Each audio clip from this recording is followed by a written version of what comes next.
Want amazing chicken piccata like your favorite restaurant? I'll show you how to make tender chicken and a delicious lemon butter caper sauce at home. It's gourmet made easy and no reservations required.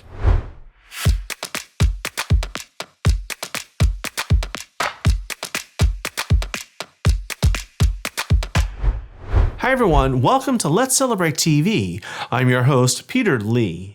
Today, our celebration is all about a classic dish that is super quick and perfect for a weeknight meal. We're making chicken piccata.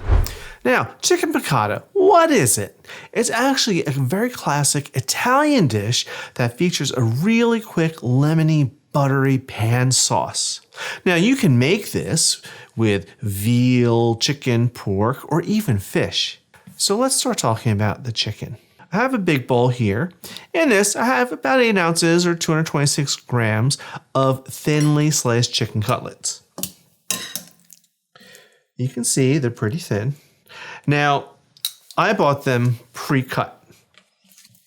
This is what I get, and it's a great time-saving hack to buy. These packages usually have 4 to 6 breasts in them, so they're really great. Now, you can, of course, cut your own if you wanted to. Now, before we do anything with this, we need to get some oil heating. I have a large non-stick skillet. I'm going to put it over medium heat. And we're going to add a couple of tablespoons, maybe 2 tablespoons of olive oil. Now, while that's heating, we need to talk about our chicken. I'm going to start by seasoning it with salt and pepper generously.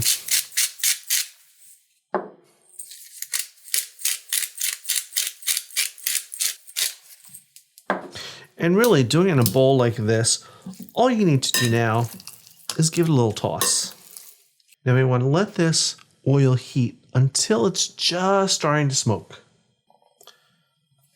Now I have here some flour. This is about 3 tablespoons of flour in a nice shallow dish. This is going to help create the wonderfulness that is chicken piccata.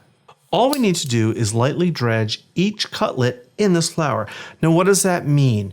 Dredging is not packing on and putting a great big thick coat. It's a very light coating of flour.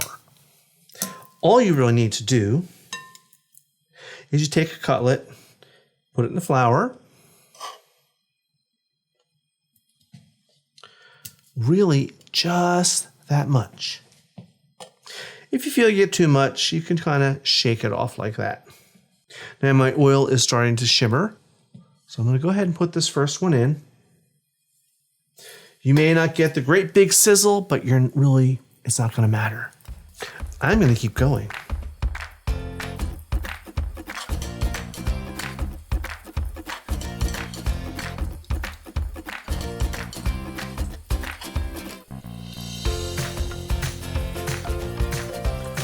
Now, depending on the size of your cutlets and the size of your pan, you may need to do this in batches. You don't want to overcrowd your pan. Now, we're going to cook these 2 to 3 minutes per side, just until they're nice and golden brown. And because they're so thin, they're going to cook just that quickly.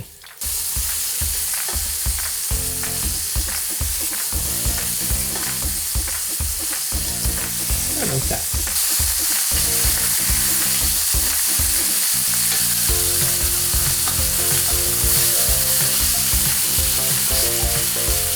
All right, our chicken is out nice and golden. We're gonna let it just sit and rest.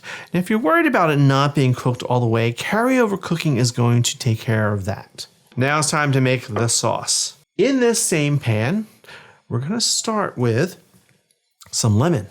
I have here half of a lemon, and I just sliced it really thin. And that's going to help it cook and get a little golden also, and just give extra body to the sauce. Right in our pan. Next up is garlic. I have 1 big fat clove of finely minced garlic. I just ran this over my rasp. Right in our pan. And then the special ingredient that makes piccata is capers. This is 2 tablespoons of capers that I've drained. Just going to give this a little stir around until it gets fragrant, and it already is. This is also letting us get up any little bits on the bottom of the pan. Now I want to add some more of that lemon flavor. I'm going to get that from the juice of 1 lemon. Fresh, always.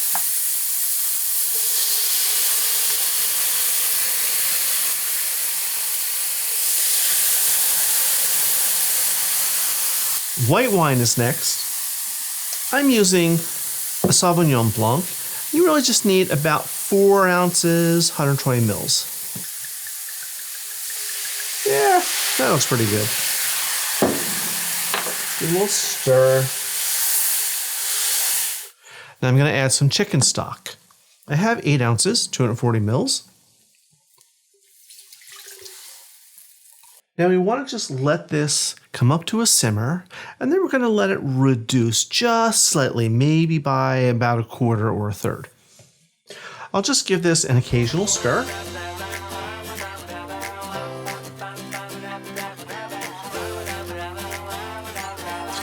All right, it's just been a couple minutes and my sauce is already reducing.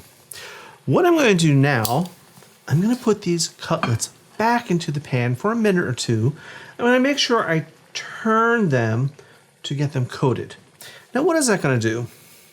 It's going to do 2 things for you. If you're concerned that they're not quite all the way cooked, this will definitely finish them. But also the flour is going to help thicken the sauce.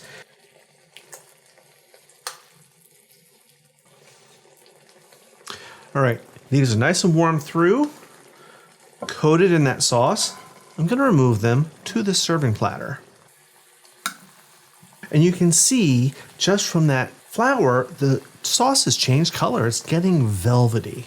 Next up, I have 3 tablespoons of butter. And finally, 2 tablespoons of chopped parsley. Now I'm just going to cut the heat and I'm going to stir this butter in, and the residual heat will have it melt, and it's going to make this sauce rich and luscious. Now this is not going to be thick like a chicken gravy, but it will be velvety, a little rich, but it's going to be bright from all that citrus and the capers and the parsley. All right, our butter is all in. I want to give it a little taste, make sure the seasoning is okay.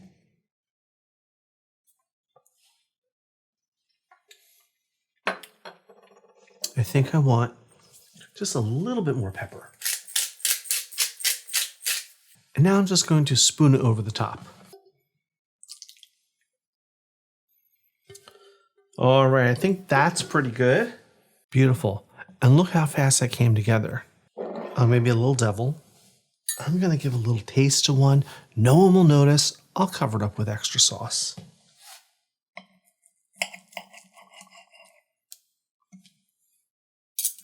And I want to get some of that lemon and a caper.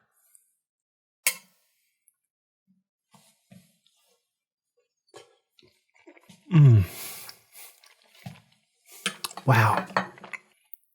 It's almost creamy because of that butter. The lemon hits you.